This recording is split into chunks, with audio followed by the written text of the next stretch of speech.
channel. This is my very first dropshipping video. Disclaimer, don't got it all figured out, so don't come to this channel expecting high quality dropshipping content because I'm just learning, just like y'all.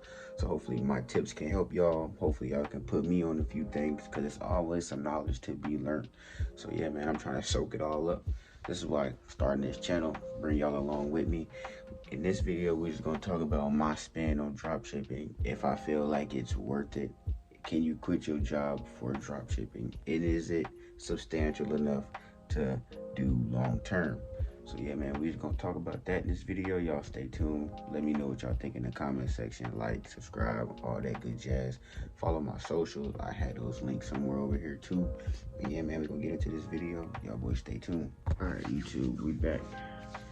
So today we're just gonna talk about the overall grasp of what dropshipping is, because I get a lot of people that ask me, like, what are you even doing? Like, how does it work? Does it work? Is it substantial enough to carry on long term? Is it enough to where I can quit my job? And all those questions will be answered in this video. So what is dropshipping, you might be wondering? In simpler terms, dropshipping is basically like you as a seller, you are a middleman in between a customer and a supplier, right? So what you do is you're basically finding products from a supplier, publishing it to your website. That way customers can see your website and buy it from your website. Then you process the order through your supplier. They then take care of all the shipping and handling and ship it out to your customer. And the good thing about drop shipping is it's fairly cheap to start. I'll say that. It's not like you can't start for free. I mean, people say you can, but I don't really see that happening, especially if you want to grow quickly, at least. Because like you can spend money on products, ads, like all that marketing stuff. That's where you go spend money. You got to buy a domain. You then have to pay for Shopify, and you have to pay for your vendors. But some YouTubers, they have like sponsorships with Shopify. The first month for free, then the next 3 months for $1. You don't know if you even gonna make it out the first month, because like, again, you don't know if this is what you really want to do or if it's even going to work for you, because most people quit after that first month or first couple weeks if they don't see no sales. You can't expect to get sales within your first couple weeks. I mean, you can, but like you're not gonna hit for the numbers that you are expecting to, like, or like you would see on TikTok. Like all that stuff take time. The dudes have like put in work, test new products, seeing what works, seeing what don't work. And that's what you need to do when you first starting out. Find a product, test it. Just keep pushing stuff out there. So that way, like when you create your Shopify account and you do your name, that way keep your name like open. Like my name is Tech Outlet, right? That means I can sell tech accessories. If you have a name like Seller Trends, something open, you have a lot more variety of products you can sell. See, with me being Tech Outlet, I can sell tech accessories only. So I couldn't sell some nail polish or some type of beauty supplies, but you could if your name was more open. And that's what I recommend if you're starting out too. That's where I kind of messed up, but telling you to keep your name open. That way you can sell more products, because when you first starting out, you don't want to limit yourself to just one niche. Niche is basically your targeted audience, the type of products you're going to be selling. Your name correlates with your niche, so keep that in mind too. And yeah, once you find out your niche, you find what products that you want to start off with, I would recommend, keeping everything open so you can have a more variety of options to sell. And once you do that, you find you a vendor. Shopify has vendors that you can go through. They give you monthly trials too. You can start off for just $1. Then it probably goes up to like the basic plan is like $39, something like that. So take what you want with that. They have a premium plan that you can buy, but like I wouldn't recommend that first starting out unless you just wanted to spend the extra money. But like if you're on a budget, just go with the little free trial, get the little starter plan. Because with the starter plan, you can see like the best selling products and what's hot, but you just can't use them. but I mean, you can see, so you could take that information and try to find other items that are similar or like hold the same value. Because when you're looking for products, they have to solve a problem. If you can solve someone's problem with your product, you're already in the right step.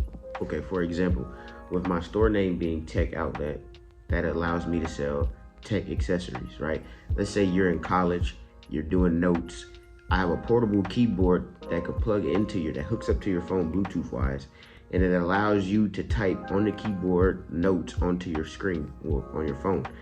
That would allow you to be able to keep up in class, because professors move fast on them slideshows. That would allow you to be able to keep up faster versus having to write everything down and missing out on important information that you need for the test or whatever the case may be. So once you found a product that solves someone's problem, once you then go ahead and change the description on the product, put your own spin on it, I would keep it balanced between words and pictures, because you don't want to read just words. That's going to be boring, but you also don't want to look at just pictures, because it's like, what does this even do? So if you have both, it's a good way to keep people buying it, bring in more customers. Also, your price, I would list it for at least 2 times the price of what it's already listed for, just to keep it safe so you can make some type of profit. Once you've then edited the description, put your price on it, push it to your store. Once it's live on your store, I would then go ahead and buy the item for yourself. Once you get it in hand, record videos with it. This is how you market. You're gonna make you another TikTok, Instagram, Facebook. You can do email series. Shopify has an app to where you can bring back recurring customers as well. So as far as TikTok, Instagram, and Facebook goes, you just go on there, research the product that you're selling, see how people are making videos, and you can do that yourself. There's apps out there, you can Google them, that'll have, like, they'll create, content for you. I can leave some links for those in the description. But they'll create ads for you. You gotta pay for them though. But they help to where that way that your videos are high quality. So that way when you post them, that like you have the best chance of getting more views with them, because a professional created for you versus me. I don't know really how to edit videos like that. So other people doing it for me would be clutch, because like they'll help me have better videos to where I can bring in more customers to my store. Because having ads across different platforms is the best way to bring in like actual traffic. Because like once you open your Shopify account, there will be people already viewing your store, even if you don't have a product live. And 90% of those people aren't even like actual customers. They're just people viewing the store, seeing what's going on. So like keep that in consideration too. Like every real person, like every live session probably isn't a customer, just somebody looking at your store, seeing what you have to offer. For an example, I have 3 total sessions from yesterday, but no sales from yesterday. So just keep that in mind. Not every live session is a customer, just viewing the store. So that way when you create your Shopify account, take that into consideration, so that way you have something that's catchy, something that'll draw in customers. That way they can feel comfortable with buying from you and not just think it's a scam. All right, YouTube, go pick up where I left off. So yeah, once y'all got your product live, you made sure that your product solves somebody's problem.